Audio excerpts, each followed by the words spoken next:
Hug expedition case നമ്മുടെ കോട്ടയം നെടുങ്കുന്നമുള്ള വണ്ടിയാണ്. Owner Tom ചേട്ടനും ജിറ്റു ചേട്ടനും. കേസ് ടോം ചേട്ടൻ ശരിക്കും ഗൾഫിൽ നിന്നും തിരിച്ച് നാട്ടിലേക്ക് വന്നതിന് ശേഷം ആദ്യമായിട്ടൊരു 14 സീറ്റും അതേപോലെ 20 സീറ്റും ട്രാവലറുമാണ് എടുത്ത് അതിന്റെ സാരഥിയായിട്ട് നമ്മുടെ സുധിച്ചേട്ടനെ വെച്ചു. അങ്ങനെ വണ്ടി നല്ല രീതിക്ക് ഓടി ക്ലിക്ക് ആയതിനു ശേഷം ഒരു ബസ് എടുക്കാം എന്നുള്ള കാര്യം നമ്മളെ സുധിച്ചേട്ടൻ ടോം ചേട്ടൻ എടുത്ത് പറഞ്ഞു.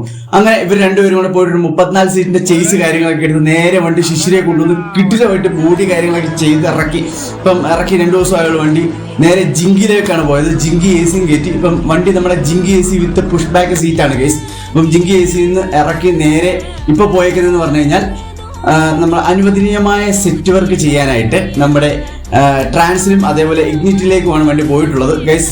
അവിടുന്ന് സെറ്റ് വർക്ക് കാര്യങ്ങളൊക്കെ കഴിഞ്ഞ് സെറ്റായിട്ടായിരിക്കും ചെറുക്കൻ്റെ വരവ്. അതായത് മാരക ഇന്റീരിയറാണ് ഇപ്പം ശിശിരയിൽ നിന്ന് പണിഞ്ഞു വന്നിരിക്കുന്നത്. അപ്പം ഇതോടെ കഴിഞ്ഞ് വരുമ്പോഴത്തേക്കും വേറെ ലെവലായിരിക്കും. അപ്പം അത് കാണാൻ വേണ്ടി കട്ട വെയിറ്റിംഗ് ഗൈസ്. അതേപോലെ നമ്മുടെ സുധിച്ചേട്ടൻ്റെ കൂടെ സാരഥിയായിട്ട് സുധീഷേട്ടനും ഉണ്ട്.